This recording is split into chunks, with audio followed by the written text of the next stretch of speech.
Welcome to the Slop Farm. Enjoy the video. You start by preparing tools, ADB/fastboot, and the exact TWRP image for your model. Once connected, boot into recovery and enable MTP so your PC sees files. Make a quick backup if TWRP lets you. This preserves data metadata.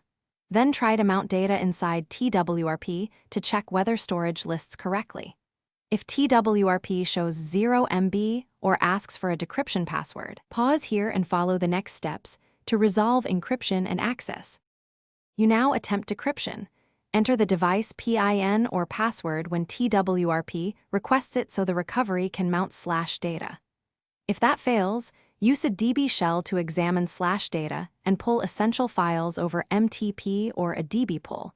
This saves what you can. Once you confirm backups, you may need to format data in TWRP.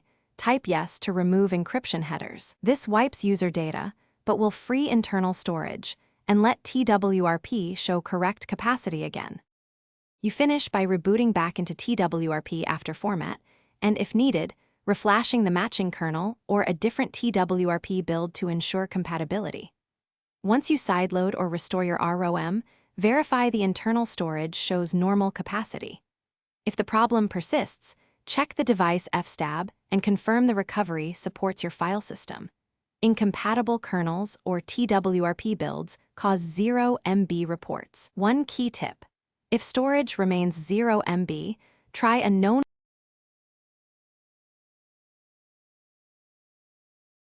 Thanks for watching.